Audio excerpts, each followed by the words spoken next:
Good morning. So today I think we are going to jump into this guy right here. Let me get the guy's information off of it. You guys don't need to see that. So we have this Gibson guitar, and let's get a look at it. This was brought in a little while ago by a customer, and it's got a lot of things happening with it. Some of these things aren't so good. The neck angle isn't great,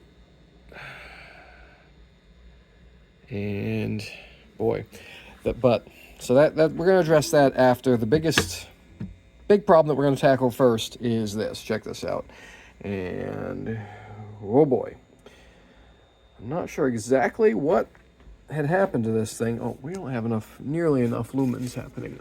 I didn't even turn on the lumens generator yet. Where we go? Here we go. There we go. Get some there. That's natural. There we go. That's what the guitar actually looks like in person. Anyway, so this thing has had some extremely hacky work done to it. And so what we're going to do is we're going to remove this bridge-on-bridge crime here. Look at that. They like glued it on top of... I think... It's tough to say what actually went down here. Maybe we'll find out as we go. But it looks like they almost shaved down the top of the old bridge and then glued another piece on top of it. By the way, the customer that bought this did not do this. This came this way. So let's also we have this interesting cover up there. I'm hoping that's not all broken wood in there, but we'll see. There's a crack there.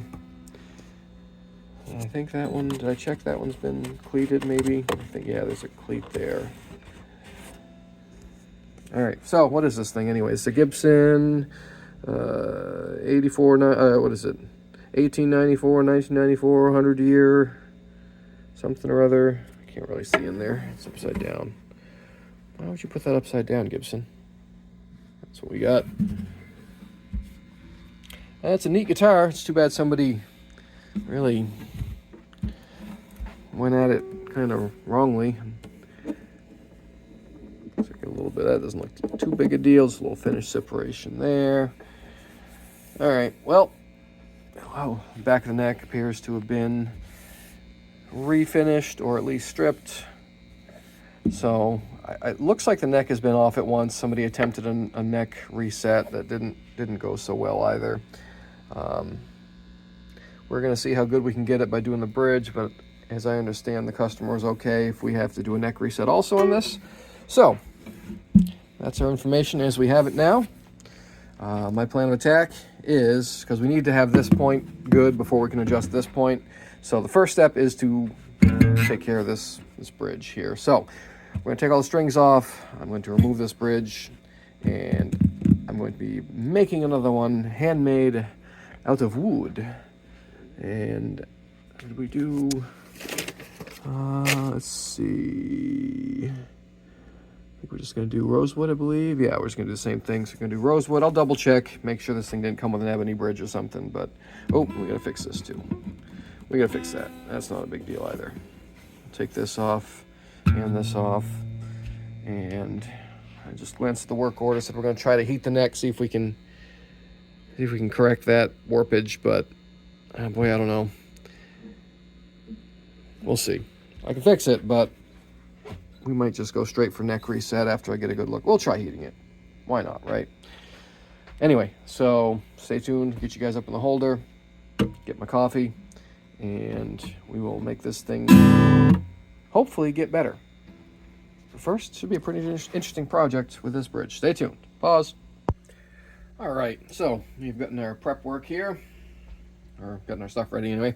So we have a nice piece of rosewood blank. I think we got this from Stumac. Looks nice, tight grain. You don't see it very streaky anymore, but this looks like a pretty decent piece. It should polish up nicely.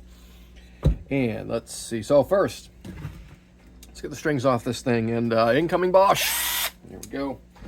Oh, see, guys can see what I'm doing. There we go, there. Okay.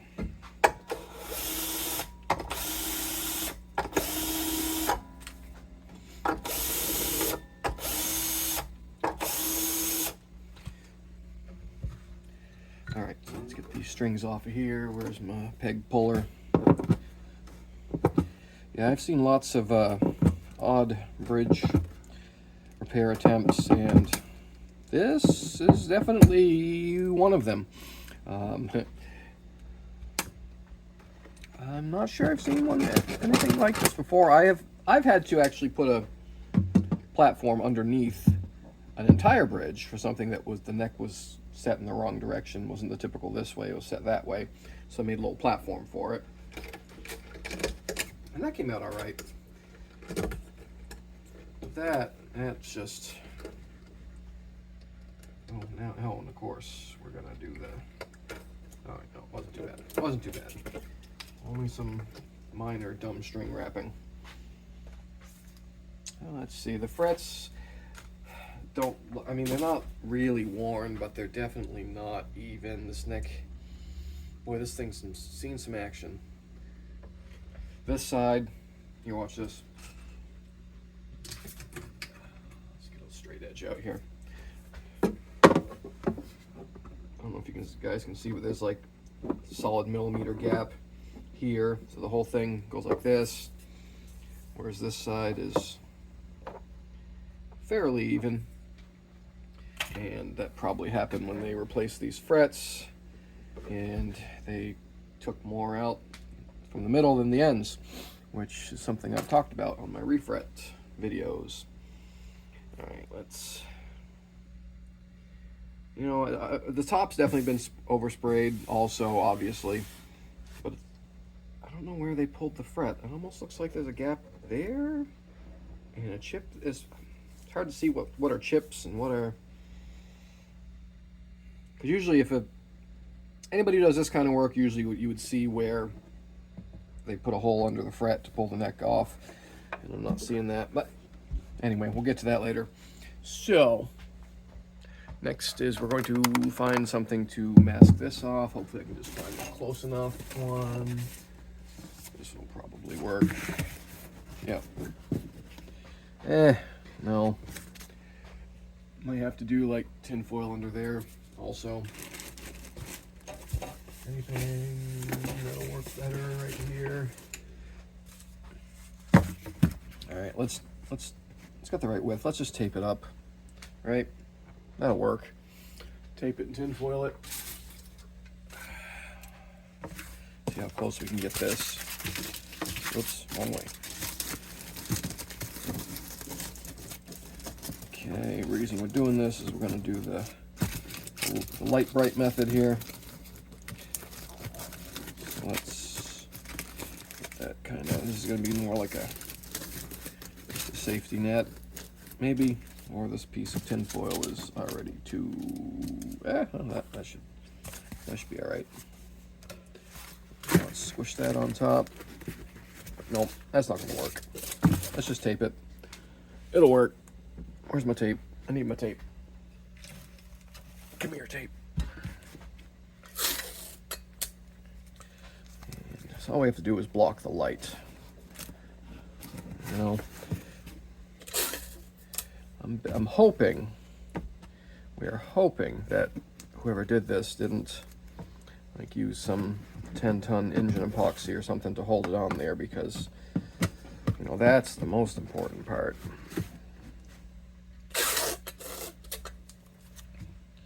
You know, I use the most powerful glue known to man.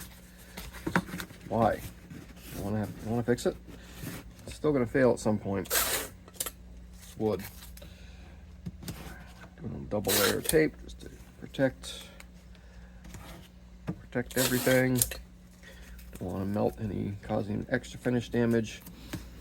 I mean, there's plenty of finish damage around this bridge as it is. I just don't want to cause any further issues. And let's see, here's our bridge removal. Let's see if you guys can see it. Oh, see, it's a heat lamp. And I'll try to get it so you guys can see. And here we go.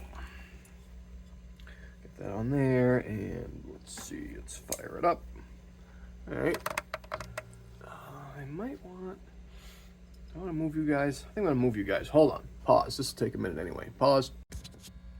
All right. You guys kind of see what's happening? Get me in the different holder. Is that working? Okay, I think it's working.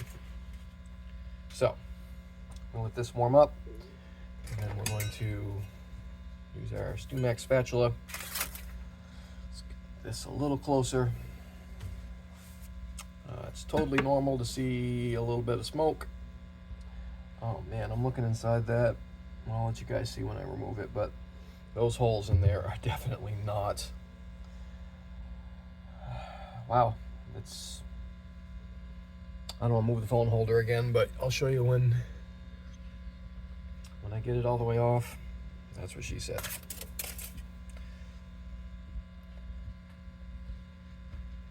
All right, so we're gonna time lapse this part here, I think. Maybe not. Yeah, it still hasn't even started. Basically, just move the heat lamp back and forth over the area until you can feel heat through the bridge plate. Basically, is how I was taught. Seems to work pretty well. If you do too much heat in there, you can loosen the bridge plate. You often don't want to do that. I don't think this one was. It had some. Yeah, there's some cracks and stuff. We'll fix that with we'll do that little epoxy trick when I get the new bridge on. No, I'm not using epoxy. It's just an epoxy repair that'll work great for this thing. It's very good at tightening up old hacky repairs. Anyway, let's time lapse. All right, let's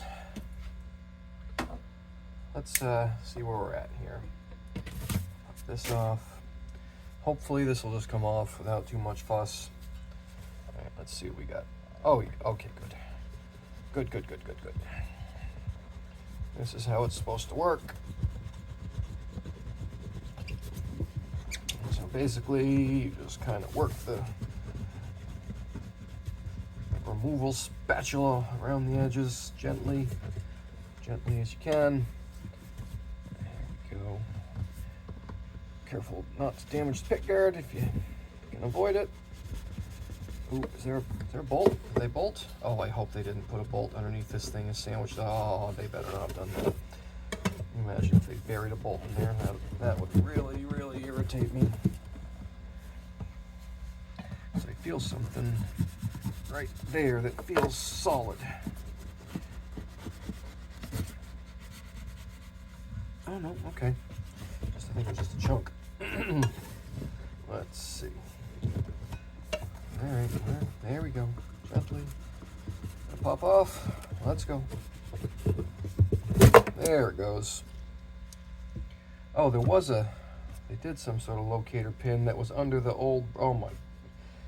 Yeah, they kind of did. Looks like I cut through that one, but here, let's get you guys off there. There. Oh, sorry. I'm blocking your view. Okay, so. They did a locator pin type situation. Oh, there it is. There. Under the old saddle slot, which tells me that that's probably incorrect. Let's see if we can get this part while it's still hot. Here, hold on. Back in your holder.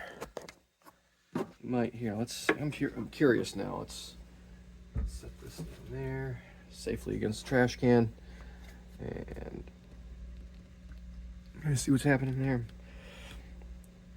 Let's see if I can remove. They might have used something really rugged for this. That stuff looks pretty solid, and I don't want to. Oh wait, no, there it goes. Let's see what's going on. I don't want to cut myself here. Come on, come apart. Oh, I don't want to break my thing either. Okay, how about now? Can we get in there now? There it goes. I'm definitely not worried about salvaging this bridge. I'm just kind of curious as to what was happening in there. It's going. I mean, I'm not even going to be able to use this as like a template to make a new one. I got to basically make a blank and then fit it to the guitar, essentially. This thing is so out of whack. Maybe those holes I'm gonna... Actually, I do kind of need to do this because those holes look like the accurate factory holes. Come on now. We're almost there. Don't you re-harden on me, and that's not what she said. Alright, we're getting there. I haven't hurt myself yet, so that's good. There. Okay.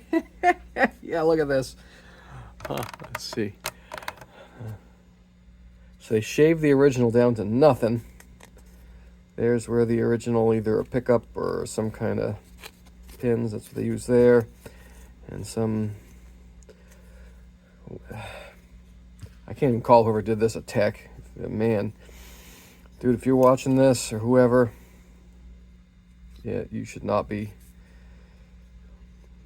doing stuff like this. My guitar teacher and guy who showed me a lot of this stuff, this kind of work, his name was Wally, passed away now, but one of his best, actually the best piece of advice that he ever gave me, I'll share with you guys, is never leave bad examples of your work. This does not follow that. He probably didn't know Wally. Anyway. All right, that sounds a little better, huh? Tone wood. All right, so hold on, I'm gonna go find I thought I had the bridge I was gonna use as a. Oh, is this it? Yeah. No. Yeah. Yes. Is this the one? Yes. No, that's the regular bridge. We don't want that one. We want the backwards bridge, Gibson bridge. Where is it? There it is. I knew I had one around here somewhere. So this is gonna be our template piece. I'll put this over it and we'll see if it lines up. That would be amazing if it did, but they, like 98.6% of the time, they do not. That slot is not correct, usually. You can just see right here, because this is the factory one. Yeah, so you can see, oh, this way maybe? This way. But even then, you can see that's where that... If I line up that hole, I can actually see in, let's clean out that one a little bit. So if I line up that hole with that, yeah, all these holes don't even line up spacing wise. Okay. All right, well, we're not using this for anything but to trace out the new bridge. And we're going to make this oversized. I don't think even if I make it the same size, which is still bigger than this one, I don't think I'll hide all the ugliness here. Oh, I should have pulled that out while I had the chance. Giggity. Oh, sorry. That's all right. We'll stabilize all that. I'm glad this isn't all torn up. I was worried I was going to pull this off and see this be all torn. There's a little bit of tear out there that, I don't know if I did that or they did that, but somebody did that. But that's not bad. There's no major chunks. Don't have to deal with a bunch of epoxy. Yeah, see, this would be no good. These are no good. But it does pretty much, let's see, does it cover up everything? Put this back to that corner. No, it doesn't. Yep. So, even if I put it right up to the edge of the ugliness, I mean, boy, it's, I think if I go, yeah. So what I'm going to do is I'm going to trace this on there with a Sharpie, with a thick Sharpie, and then I'll cut to the outside of the Sharpie. And that should be good. It's usually works pretty good for me before. All right, let's hang this thing back up. We don't need that part for right now. All right, let's see which doesn't matter. This little smoother surface there.